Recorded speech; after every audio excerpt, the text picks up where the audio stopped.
के तत्वावधान में प्रथम ये संगीत सभा का आयोजन हो रहा है आज। इसमें आप सभी का पूरे बलदेव संगीत संस्थान परिवार की तरफ से हार्दिक स्वागत और अभिनंदन। सभा को प्रारंभ करते हुए सबसे पहले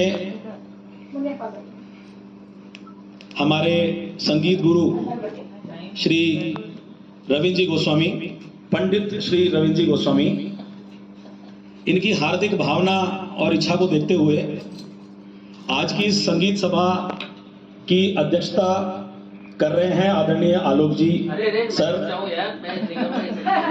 ये मैंने पहले बोल दिया है कि उनकी हार्दिक इच्छा है, उनकी हार्दिक इच्छा है। मैं और मैंने तो सिर पे रखा कि मैं इतना लायक नहीं हूँ। आप हमारे बड़े भाई साहब हैं, इतना तो आपको सम्मान रखना ही पड़ेगा, इतना मान रखना पड़ेगा। और आज की सभा के मुख्य अतिथि श्रीमान श्रीकांत जी तेलंग साहब और विशिष्ट अतिथि हैं आदरणीय अरविंद जी भट्ट। तो सबसे पहले कार्यक्रम को शुरू करते हुए मैं निवेदन करूंगा हमारे आचार्य श्री पंडित रविंद्र जी गोस्वामी से कि वे मुख्य अतिथि, विशिष्ट अतिथि और अध्यक्ष महोदय के साथ सरस्वती माता की पूजा अर्चना करें।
सबसे पहले स्वागत की परंपरा में मैं निवेदन करूंगा हमारे गुरु पंडित श्री रविंद्र जी गोस्वामी से कि अध्यक्ष महोदय श्री आलोक जी, जो एक विख्यात कलाकार हैं, राजस्थान में इनका बहुत नाम है, रेडियो टीवी में इनके कई कार्यक्रम आते रहते हैं और आप जालानी मंदिर में निवासरत हैं और वहीं पर संगीत विद्यालय चलाते हैं। आज हमारा सौभाग्य है कि हमारे समक्ष उपस्थित हैं आदरणीय आलोक जी।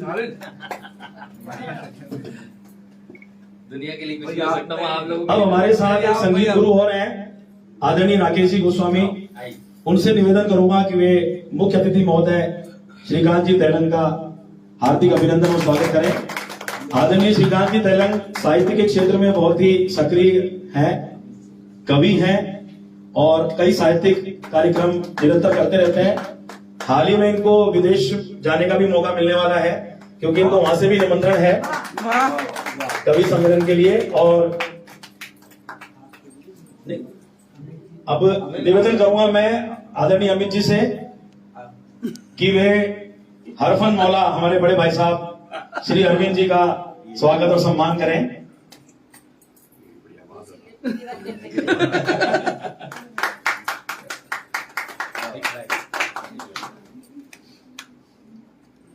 आदरणीय अरविंद जी भाई साहब सजाती जो कार्यक्रम होते हैं उनमें बहुत ज्यादा सक्रिय रहते हैं।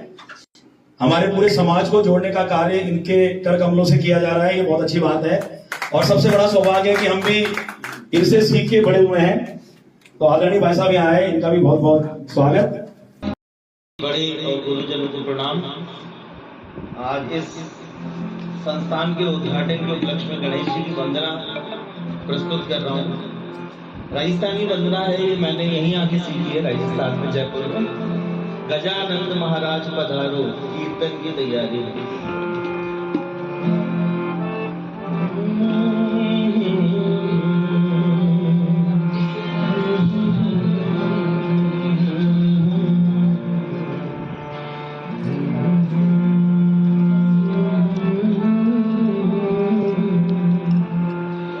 गजानंद महाराज पधारो, कीर्तन की तैयारी है। गजानंद महाराज पधारो, कीर्तन की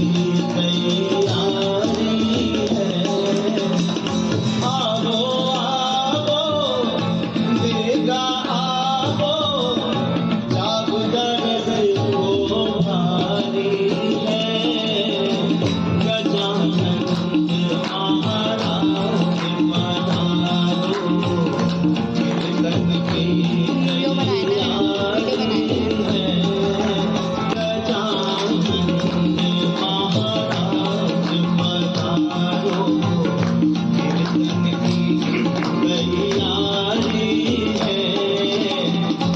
आओ आओ देगा आओ,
तभी से ये परंपरा हमारे भारतवर्ष में चली आ रही है। 1953 में सबसे पहले इस संस्था का रजिस्ट्रेशन किया गया।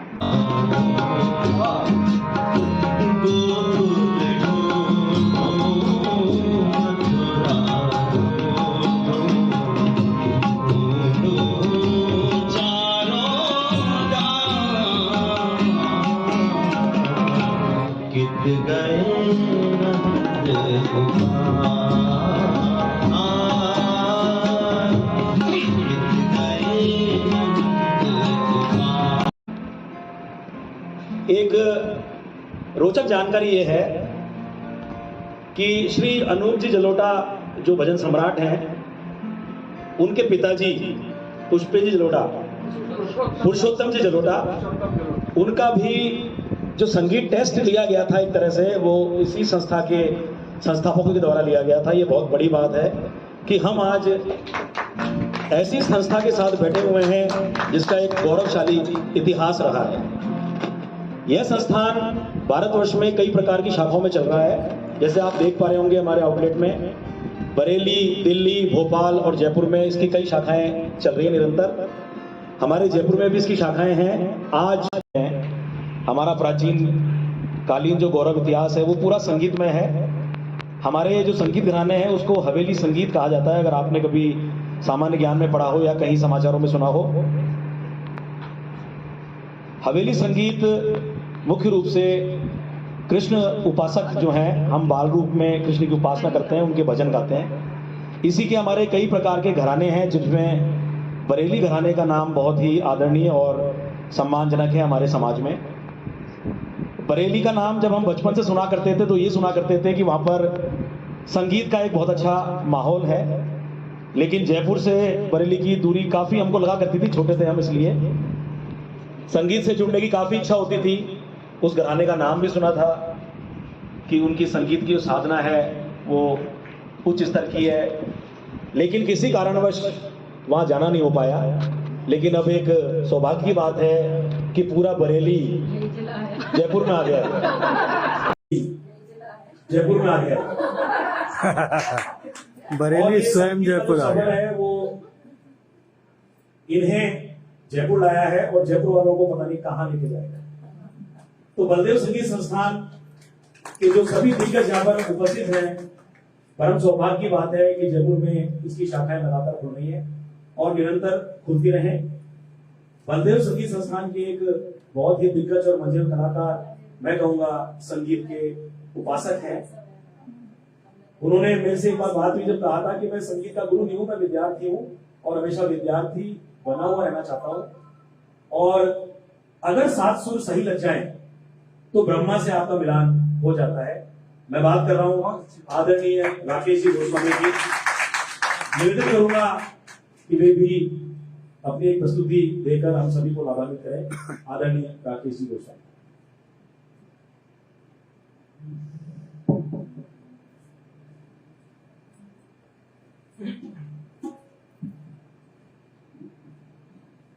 बड़ा परम सौभाग्य का हमारे लिए विषय है।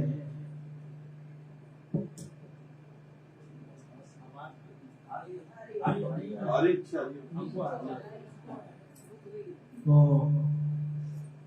ये देखिए, प्रभु की जो इच्छा होती है वही होता है। हम लाख कोशिश कर रहे हैं, हमने कभी सोचा भी नहीं था कि हम जयपुर आएंगे। हमारा बेटा हमारा बेटा यहाँ पर आएगा और यहाँ पर एक संगीत विद्यालय की स्थापना यहाँ होगी, बलदेव संगीत विद्यालय की। तो मेरा तो यहाँ परमानेंट रहने का नहीं है। मेरा बेटा अनुभव गोस्वामी इस कार्य को संभाले हैं। ये भी दाऊ जी महाराज की कृपा है। उन्हीं के नाम पे ये बलदेव संगीत विद्यालय की स्थापना हुई थी। हमारे आदित्य भाई ने अभी बताया कि वल्लभ संप्रदाय के कृष्ण उपासक हैं। हमारा बरेली परिवार रामानुज संप्रदाय का के हम लोग आचार्य हैं। तो हमारा संबंध अपनी जाति में सिर्फ हम ही बरेली के परिवार को ये रामानुज संप्रदाय की हमारा ये व्यास गादी मिली है, और वो भी आकाशवाणी से मिली थी। तो हम लोग रामानुज संप्रदाय को फॉलोअर हैं। कृष्ण तो सभी जगह मान्य है, सभी भगवान चाहे संप्रदाय कोई सा भी हो। इन्होंने कहा हम सब वल्लभ संप्रदाय के, तो मैंने कहा बताना आवश्यक था।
अनुभव जी के कंठ से कृष्ण भगवान निकले और आज हमारी सभा में मौजूद हैं, हमें आशीर्वाद दे रहे हैं। कहा था मैंने कि फर्स्ट इनिंग सभी गुरु खेलेंगे, लेकिन कुछ आपातकालीन परिस्थितियां आ गई हैं और आपातकालीन का मतलब आप सभी समझते हैं।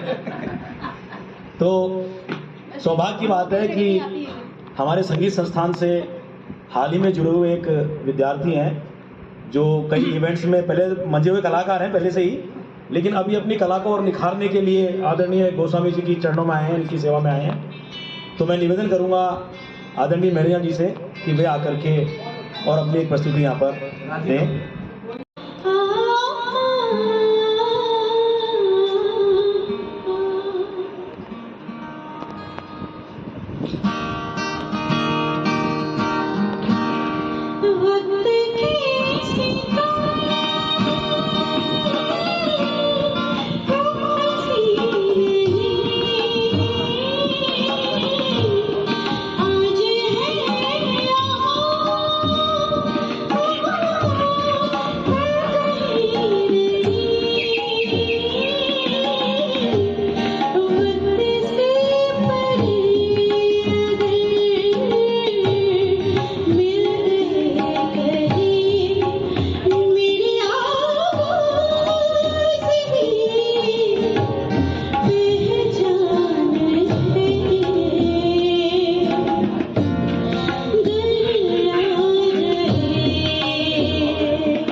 देखिए फिल्म संगीत में इतने गाने इस राग पे बने हैं। बेदर्दी मेरा मन याद करता है, ना ना ना ना ना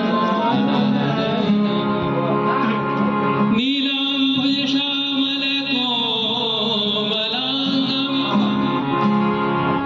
सीता समारोपित भागम बाणों गति मेरी दीन दयाल शरण तेरी।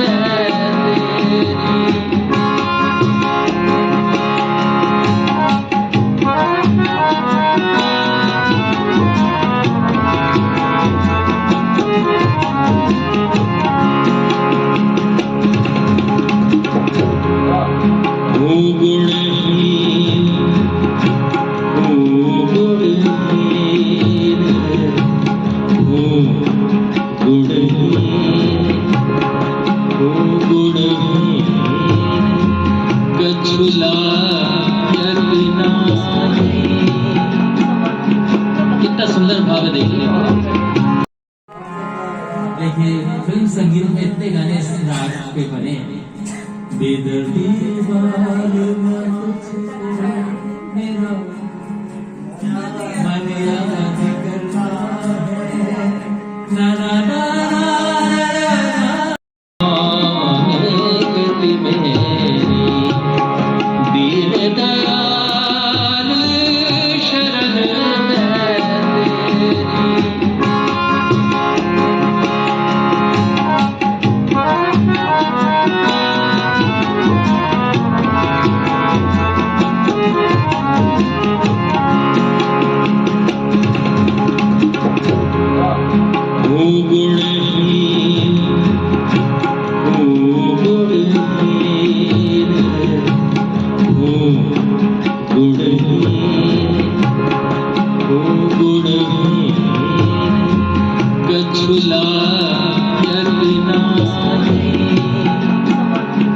कितना सुंदर भाव है देखने को। भाग्यश्री और अड़ाना ये कहेंगे हम दिमाग से, भाग्यश्री और उसके बीच में रखेंगे तो दानी सागा मादानी रे सारे रमा गमने। एक और बात भी कर लेना आरसी से, है ना? आरसी को कॉल कर रूपक में कंपोजिशन छल रहे हैं नयन मेरे, छल रहे हैं नयन मेरे, छल रहे हैं नयन मेरे,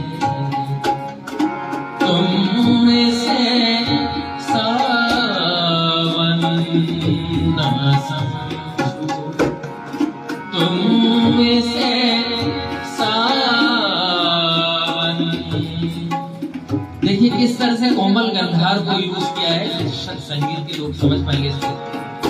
अगर इसको सीधा कर तुम से सावन न समझो, बात खत्म हो जाती है।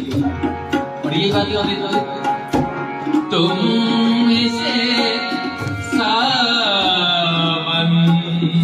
न समझो, छा रहा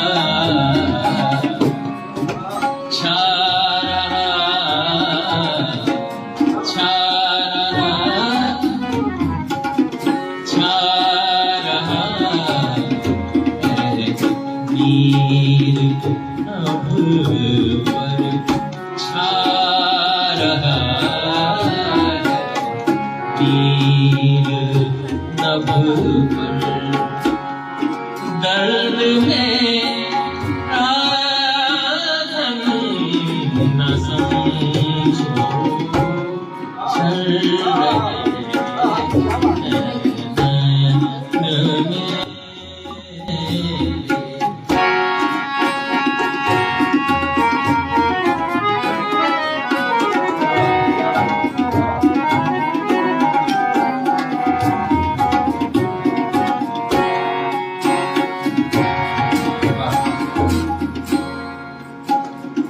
ये हवा ठंडी नहीं है। देखिए क्या भाव गीत का किस स्तर तक जा सकता है, कितनी गहरी बात है। ये हवा ठंडी नहीं है, आह है मेरे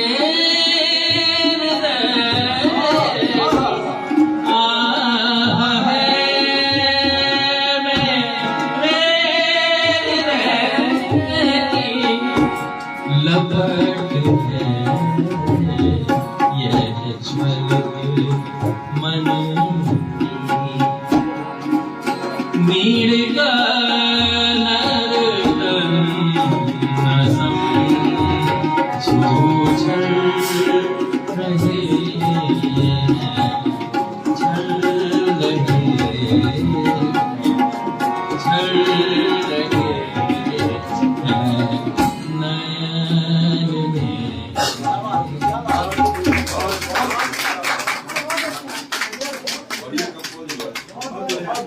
सब यार हम लोगों को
था भाई साहब को कि मैं मैच नहीं छोड़ती हूँ कोई भी, और आज का मैच बहुत इम्पोर्टेंट था कुछ, लेकिन मैं यहाँ आ गई तो मैं इस माहौल में ऐसे खो गई कि मैं जा ही नहीं पाई।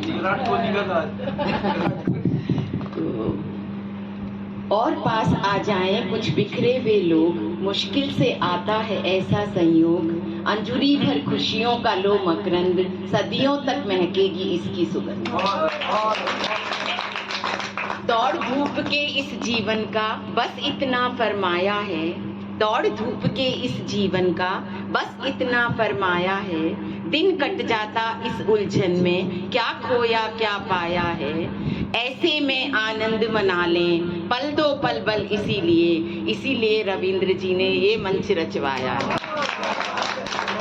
और एक आप सभी के सानिध्य में बहुत अच्छा लगा, अंतर मन बहुत पुलकित हुआ है, उसके लिए कुछ पंक्तियां हैं। ये सुखद वेला मिलन का चिर विकंपित पल हुई, पर हृदय में संगीत विषादों के आगमन से हलचल हुई, शब्द ध्वनियां रंग खुशबू पुष्प सब कम लग रहे, और संगीत की मधुर स्वर लहरियों से संगीत की इन मधुर लहरियों से मन में हलचल हुई, कर रहे आभार हम अंतःकरण से आपका, और आगमन पावन सुगंधित है कमल सा आपका। धन्यवाद।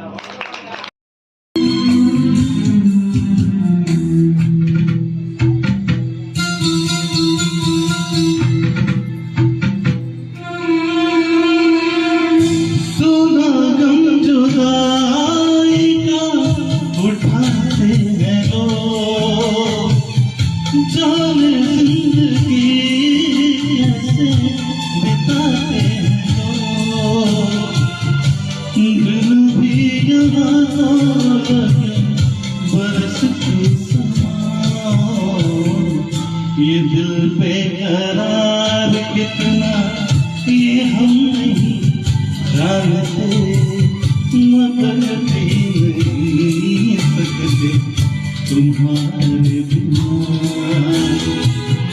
हमें तुमसे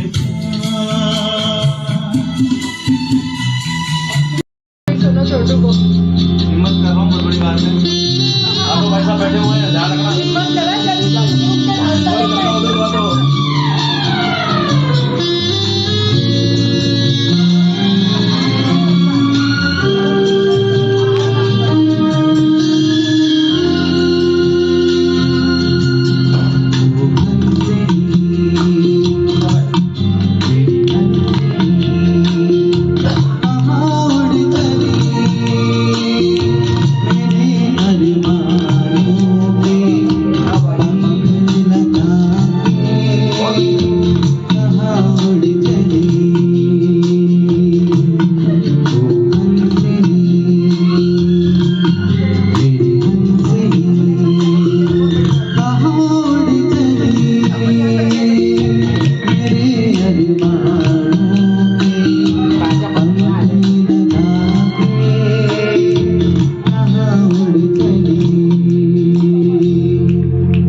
सादा नमन, आदरणीय मंच और सामने विराजमान मेरे सभी वरिष्ठ और कनिष्ठ और सभी सहयोगी, ये बड़ा अजीब असमंजस की स्थिति है कि मेरे जैसे व्यक्ति को यहाँ विशिष्ट अतिथि बना दिया गया।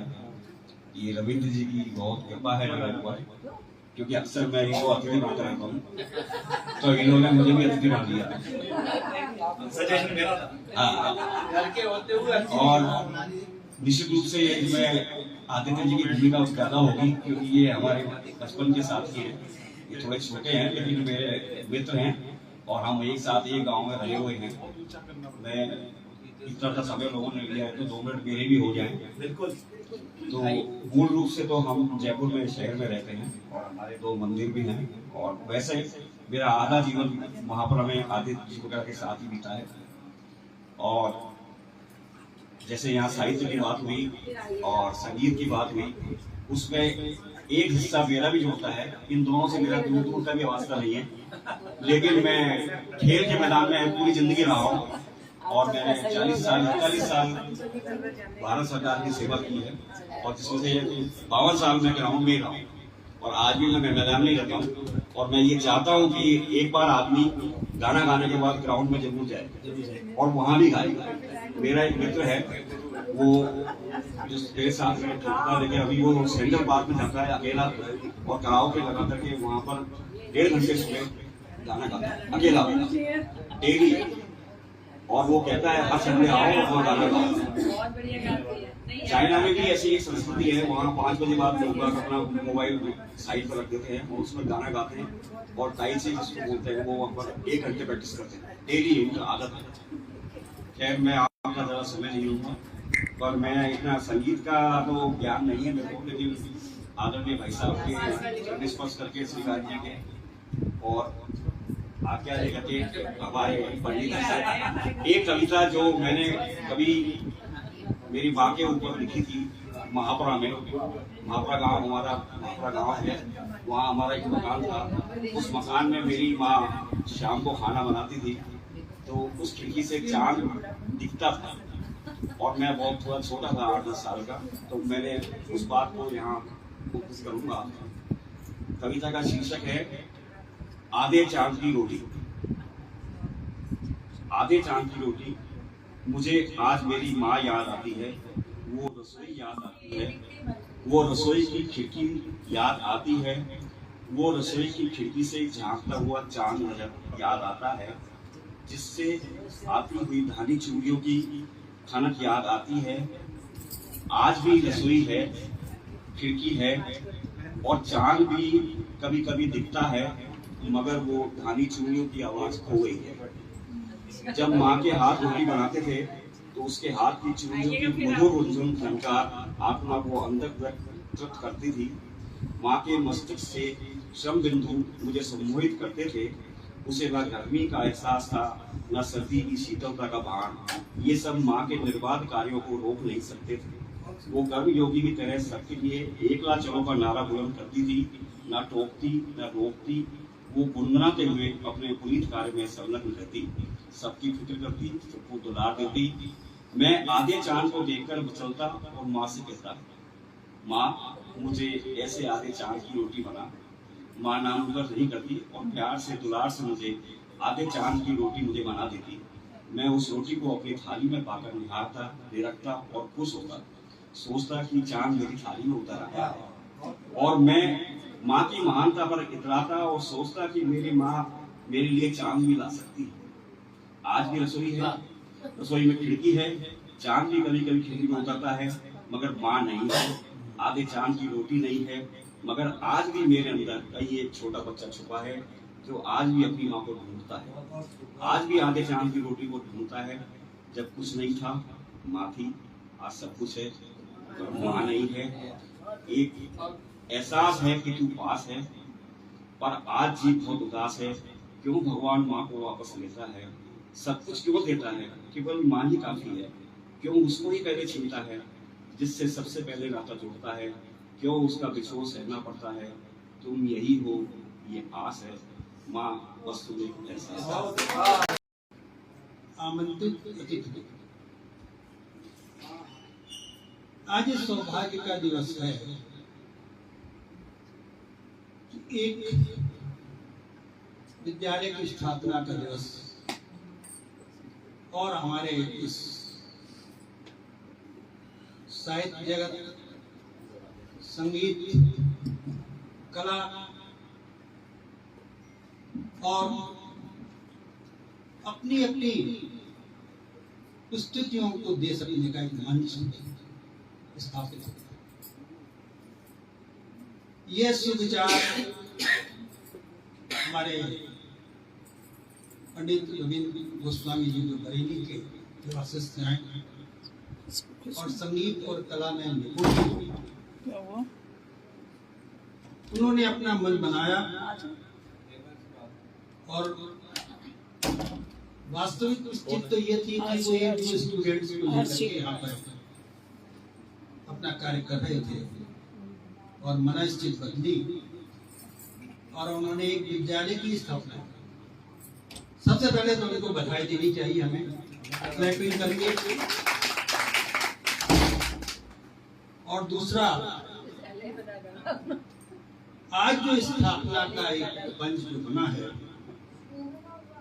थोड़ा हम समय ले रहे हैं आपके साथ, ऐसा नहीं है, संक्षेप में थोड़ा सुन लीजिए, तो सुनाई देगा आपको, कवियों का एक स्वभाव। तो आज आप इस चीज को देखिए गौर से, दो चीजें, आशीर्वाद कहाँ कहाँ से आते हैं। पहला आशीर्वाद मुंबई से सिद्ध विनायक मंदिर से आया। जिस दिन मैं वहां पे 12 मई के लगभग दर्शन करना था, 12-13 तारीख होगी उस दिन वहां पर, और वो विचार रविंद्र गोस्वामी जी के मन में अचानक से आया और पोस्टर शायद 12 तारीख की लगभग बन ही गया। लेकिन उसके साथ में वो आशीर्वाद तो जो आया वो ठीक है, और गौर से आप इसमें देखें कि दो लोगों का आशीर्वाद यहीं पर उपस्थित, वो हमारे सबसे पूर्वज इसलिए कि आज वो हमारी दुनिया में नहीं, हमारे साथ में। पंडित रामकृष्ण तैलन जी का एक आशीर्वाद आपको इस जगह पर प्राप्त हो रहा है, जो हमारे स्वयं के पद, और वो मूर्ति आप यहाँ पर स्थापित जो है उसके नीचे देखिए जो एक स्मृति चिन्ह है, उसमें लिखा है पंडित रामकृष्ण तैलन जी को स्मृति चिन्ह भेंट, और उसमें सरस्वती माँ स्वयं ने विराजित। दूसरा, हमें गंभीरता से वहां पर उन चीजों को देख रहे हैं, तो मुझे इस बात का स्मरण हुआ। और दूसरा, एक आशीर्वाद बलदेव संगीत विद्यालय के ऊपर के एस्टेब्लिशमेंट के जो पोस्टर है, उसमें देखिए पंडित श्री नंदन जी गोस्वामी का नाम लिखा। तो ऐसे संभान पूर्वजों का जब आशीर्वाद प्राप्त हुआ है, तो इसकी ख्याति आज नहीं है। और इस ख्याति की अभी एक चर्चा में थोड़ी सी हम आपसे बात कर देंगे, तो आपको थोड़ा इसमें आश्चर्य नहीं होगा। मैं साहित्य परिचय में अपना श्रीकांत चारण के नाम से फेसबुक पेज चलाता हूँ, अपना पन्ना अपनी बात वही पटलों पर जुड़ा हुआ। और गोस्वामी भट्ट समाज के जो विभिन्न पटल उस समय फेसबुक पेज पर है या यूट्यूब चैनल है, उनमें से कुछ का एक संदेश मुझे 2 दिन पहले प्राप्त हुआ कि आप हमारे इस पेज को ज्वाइन करें, इसमें तैलन सम्मान है। तो आज का ये लाइव कार्यक्रम जो है, कुछ टुकड़ों में सब जगह, और वो उस ख्याति को मंतव्य हमें पहुंचाने का उद्देश्य था कि पंडित रविंद्र गोस्वामी जी और इस मंच पर मंचस्थ हमारे इस राष्ट्रीय ख्यात के जो कलाकार हैं, अरविंद भट्ट जी, राकेश गोस्वामी जी, अरविंद भट्ट जी, जो इन संस्थाओं को संचालित करते ही नहीं है, इनमें अपनी योग्यता अनुसार अपनी अपनी प्रस्तुतियां दे करके इसकी ख्याति, अब उसमें एक नाम हमारे रविंद्र गोस्वामी जी का दिया गया है, जो उन्होंने विशेष तौर पर अपने तबला वादन से एक ख्याति प्राप्त की। वो हमारे खास रिश्तेदार है, हमारे बहनोई, और हमारे सजाती लोग जो यहाँ बैठे हैं उनमें से बहुत से लोग। तो मैं अपना एक संक्षेप में परिचय देते हुए आपसे कहना चाहता हूँ कि आज की इस ख्याति को आपके उन मंचों तक पहुंचा दिया गया, इसमें आप विशेष तौर पर आप अगर जानना चाहते हैं तो इस कार्यक्रम को लाइव में तत्काल में उषा गोस्वामी बीकानेर ने देखा, प्रभाकर गोस्वामी जी ने देखा, और इसके अलावा अमर गोस्वामी जी ने देखा। बहुत से लोगों ने पूछा है कि इसको आप हमारे इस और पटल पर कब लाएंगे, तो मैंने अपना प्रयास करूंगा जो हमारे और संचालित होने वाले पर उसका उद्देश्य कि बलदेव संगीत संस्थान की ख्याति को बढ़ाया जा सके, और जो इससे लाभान्वित होना चाहते हैं उनको इस जगह पर लाया जा सके। ये एक संक्षेप विद्यालय का परिचय हमने आपको दिया। हमारे सब सजाती हैं, तो अब अपनी मूल बात पर हम आ जाते हैं। अगर आप हमारा मनस्थिति देखते हुए एक आध रचना सुनना चाहेंगे तो हम जरूर सुना देंगे। वातावरण तो संगीतमय है, और एक वातावरण नई बात आपको बताऊं। जब हम कल अभ्यास कर रहे थे, हमारे साथ राकेश गोस्वामी जी बैठे थे, आदित्य बैठे थे, थोड़ा तो उन्होंने अपने संगीत के अभ्यास कार्यक्रम में 2 लोगों की रचनाओं को विशेष तौर पर लिपिबद्ध तो हैं, स्वरबद्ध भी किया और उनका कंपोजिशन एक ग्वालियर के परमेश जी को भी किया और ललित गोस्वामी जी की भी उसको हमने तत्काल तो हासिल पोस्ट भी किया था, बहुत से और हमें इन सब का गौरव प्राप्त है। इसलिए कि ऐसे महान कवियों की रचनाओं को स्वरबद्ध को आप जो है संगीतमय करने का जो कार्य कर रहे हैं, उसके लिए दोनों व्यक्ति है वो गौरवान्वित करने वाले हैं, इनका आभार।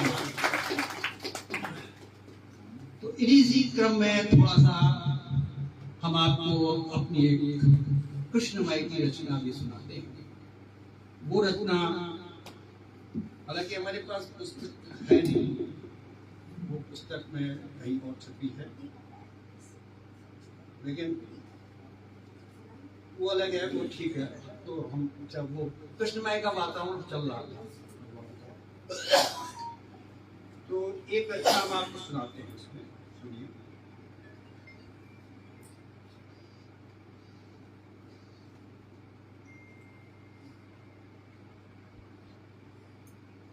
इस रचना का शीर्षक है गोधूली मेला। गोधूली मेला में अभी एक कृष्ण समुदाय का एक कृष्ण संग्रह निकलने वाला था, उसमें मैं रचना एक मांगी भी थी। तो मेरे पास कुछ समय ज्यादा नहीं था, मुझे और भी याद नहीं, और उनके पास भी समय नहीं था कि आप तत्काल दे सकते। जो मैंने लिख दिया वो आपको सुन दिया, लेकिन कुछ रोचक हो सकता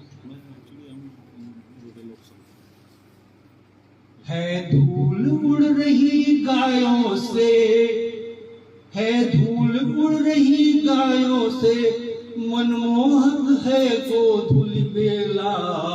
है धूल उड़ रही गायों से, मनमोहक है गोधूली बेला। मनमोह रहे मोहन चितवन, मनमोह रहे मोहन चितवन, ग्वालों का संग संग है खेला।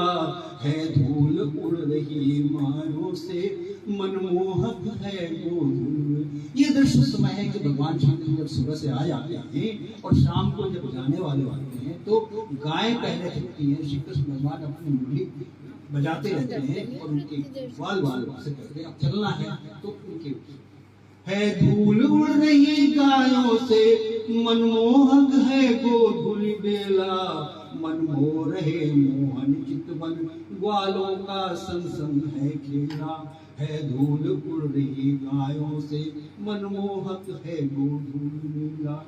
है बसता मन मन मोहन में, है बसता मन मन मोहन में, चितवन में मोहन आन बसे। है धूल उड़ रही गायों से, मनमोहक है गोधूली बेला। मुरली की धुन पर सांझ ढले, मुरली की धुन पर सांझ ढले, गोधूली के संग संग ग्वाल चले। ये दृश्य ऐसा है कि ग्वाल पीछे पीछे है, गाय आगे तो नहीं। गोधूली बोला आप जानते हो, शाम को उनकी गाय बहुत से झुंड में छूटती है। एक गायों का गांव का प्रदेश है, तो बहुत सी धूल एकदम से होती है। मुरली की धुन पर साज ढले, गोधूली के संग संग ग्वाल चले। बरसाने की छोड़ी बारे जब, ऐसी चितवन को आन धरे। बरसाने की छोड़ी बारे जब, ऐसी चितवन को आन धरे। मोहन की मुरली अधर धरी, मोहन की मुरली अधर धरी, रूप सजे मन देखन को। है मुकुट चंद्र का भाल धरे, पंख मुकुट में भाल सजे। प्रभु बाल बाल संग धूल भरे, मनमोहन में है रूप सजे। है ग्वाल बाल संग धूल भरे, मनमोहन में है रूप सजे। प्रभु श्याम वर्ण की छवि न्यारी, प्रभु श्याम वर्ण की छवि न्यारी, मोहन की चितवन है न्यारी। प्रभु श्याम वर्ण की छवि न्यारी, मोहन की चितवन है न्यारी। मन मोह रहे यमुना तट पर, है दृश्य विहंगम छवि प्यारी। मन मोह रहे यमुना तट पर।